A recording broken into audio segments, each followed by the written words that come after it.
Hi, ಹೇಗೆ ಮಾಡಿದರೂ ಹೋಟೆಲ್ನಲ್ಲಾದಾಗೆ ಉದ್ದಿನ ವಡೆ ಆಗೋದೇ ಇಲ್ಲ ಅಂತ ಇರ್ತಾರೆ. ಅಂಥವ್ರು ಈ ಥರ ಒಮ್ಮೆ ಟ್ರೈ ಮಾಡಿ, ಚೆನ್ನಾಗಿ. ಉದ್ದಿನ ವಡೆ ಮಾಡೋಕ್ಕೆ ಬೇಕಾಗಿರೋ ಸಾಮಗ್ರಿಗಳು: 3 ಗಂಟೆ ನೆನೆಸಿರೋ ಉದ್ದು, ಹಸಿಮೆಣಸು, ಕೊಬ್ಬರಿ, ಬೇವಿನ ಸೊಪ್ಪು, ಸಣ್ಣ ರವೆ, ಶುಂಠಿ.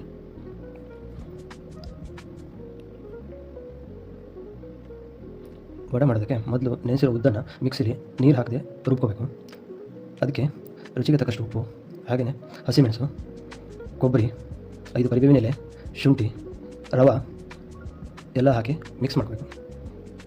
ಹಾಗೆ 1 ಗಂಟೆ ಬಿಡಬೇಕು.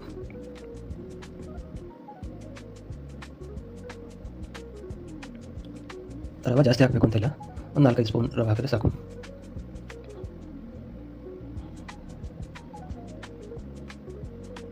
ಹಾಗೆ ಗ್ಯಾಸ್ನಲ್ಲಿ ಎಣ್ಣೆನ ಕಾಯಿಸ್ಕೊಂಡು ಬಿಸಿ ಆದಮೇಲೆ ನೀರಲ್ಲಿ ಕೈಯನ್ನು ಅದ್ದಿ ಹಿಟ್ಟನ್ನು ವಡೆ ಶೇಪ್ನಲ್ಲಿ ಮಾಡಿ ಎಣ್ಣೆಗೆ ಬಿಟ್ಟು ಗೋಲ್ಡನ್ ಕಲರ್ ಬರೋವರೆಗೂ ಎಣ್ಣೆಯಲ್ಲಿ ಕರೆದುಕೊಂಡ್ರೆ ಬಿಸಿ ಬಿಸಿ ವಡೆ ರೆಡಿ.